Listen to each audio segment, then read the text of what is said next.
Good morning. Today we are going to read another sonnet written by William Shakespeare, Went to the Sessions of Sweet Silent Thought. Now this sonnet, similar to the one which we had read yesterday, Like as the Waves, it is one of the 154 sonnets published in the quarto of 1609. It is a portion of Shakespeare's sonnets collection where he writes about his affection for an unknown young man. Again, like his previous sonnets, this is also written in Shakespearean form, comprising 14 lines of iambic pentameter and divided into 3 quatrains, means 4 lines, and a final concluding couplet, means 2 lines. Now this sonnet starts with Shakespeare.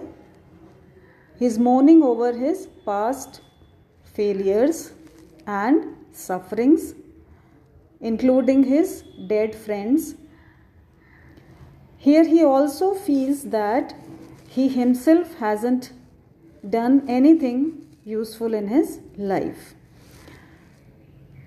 But in the final couplet, he comments on how thinking about his beloved friend helps him to recover all of the things that he has lost, and it also allows him to stop mourning over all that has happened in the past. So in the final couplet, we will see that Shakespeare's tone changes and he feels that his losses are actually now merely gains for himself.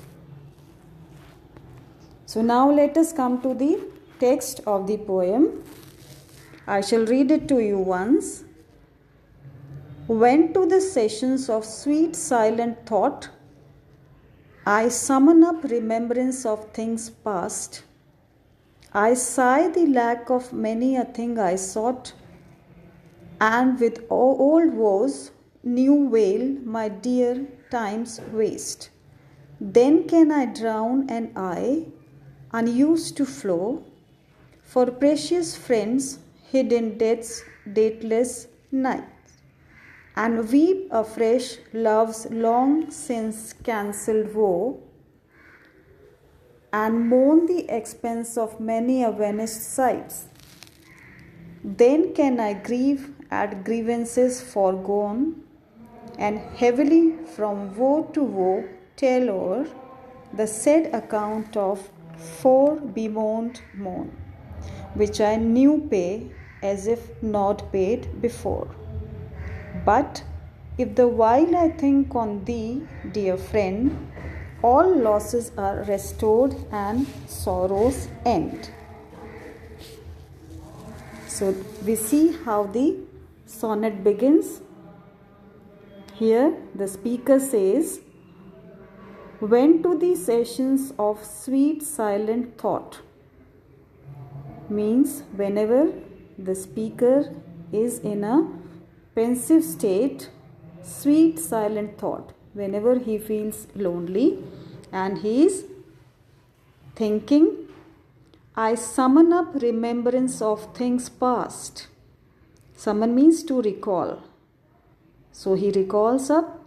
Remembrance means old memories. Memory of things past means of past things, events or people. I sigh the lack of many a thing I sought. I sigh means he regrets that he did not achieve many things which he wanted to, which he desired. And with old woes new wail my dear time's waste. And he regrets anew Woes means pains.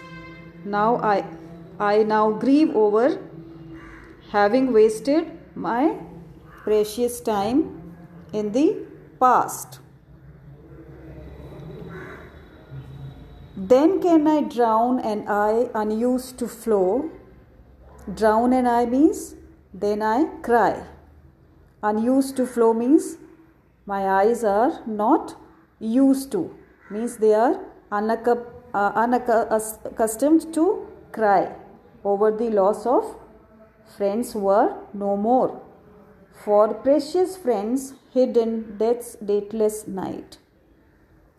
So my eyes are unused to cry for all those dear friends who have died, who are no more alive. And weep afresh love's long since cancelled woe. And weep means cry. Afresh means again, over and over again. Love's long since cancelled woe means for all the past griefs and pains. And mourn the expense of many a Venice sight. And I am mourning for all those things, all those people which are no more with me, which are dead. Who are dead, or all those things which I could not achieve in my life. Next line, then can I grieve at grievances foregone. So in all these lines, he is mourning about past things, past people, and he says that then I can grieve over past griefs and recount, and heavily from woe to woe tell over. Woe to woe means from one sadness to another with a heavy heart. The said account of 4 bemoaned moans. Account means the said remembrance of things I have already grieved over and over again. Means it is not for the first time that I am mourning over my losses. I have done it many a times before also, which I knew pay as if not paid before. So which I now grieve over anew as though I never have done before. And then comes the final or the concluding couplet, in which we see that his tone has changed, and he feels that, but if the while I think on thee, dear friend. So here the speaker says that, but as soon as I think of you, my dear friend, all losses are restored and sorrows end. So all those wounds are healed and my sorrows come to an end.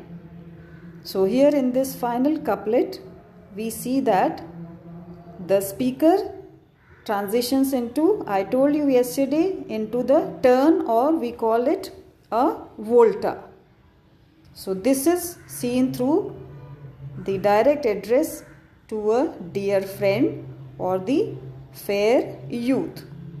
So whenever the speaker is depressed, as he has described in the previous lines, he thinks of this unknown youth or his beloved friend, and all his losses are restored and his sorrows end.